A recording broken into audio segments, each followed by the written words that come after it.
kupitia hizi kanuni. Kanuni za awali zilishia namba 19. Kwa usishangae kwamba imeanza 20. Anza kusoma kama ifuatayo. Namba 20.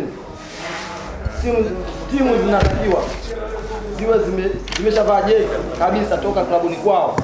Timu haitaruhusiwa kupitia getini kama haijavaa jezi. Kanuni namba 21.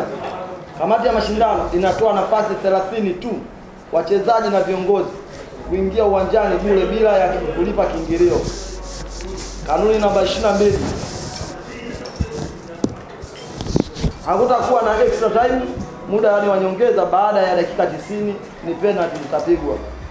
Kanuni namba 23. Vitendo vitakavyoashiria ushirikina ni marufuku. Timu itakayobainika itapigwa faini ya shilingi 50,000 na mchezo hautoendelea mpaka ilipwe. Kanuni namba 24.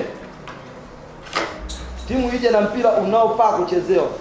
Timu isiyokuja na mpira itatozwa faini ya shilingi 10,000 ambayo itapaswa kulipwa kabla ya mchezo kuanza. Namba 25. Timu inapaswa kuwahi uwanjani saa 9:30 na saa 10 kamili mchezo utaanza rasmi. Kusubiriwa mwisho wa dakika 15, yani timu zote zivae jezi full juu na chini, t-shirt na bukta za kutosheleza wachezaji wote wanaoanza na wachezaji wa akiba. Substitution, yani jezi zenye namba mgongoni zinasomeka na namba ya jezi iliyokwisha tumika haitoruhusiwa kutumika tena. Imeandaliwa na kamati ya mashindano Diwani Cup 2021, chuma juu ya chuma.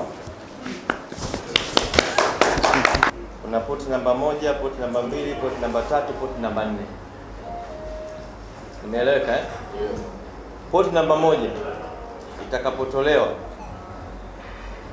ndio itakuwa mechi ya kwanza na atacheza na mtu wa poti namba 2.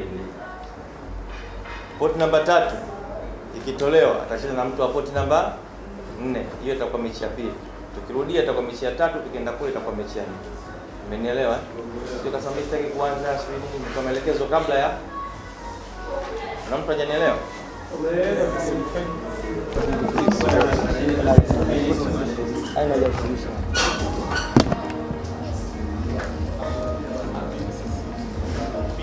Nongwa.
Nani?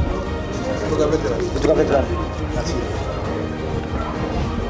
Kile sana.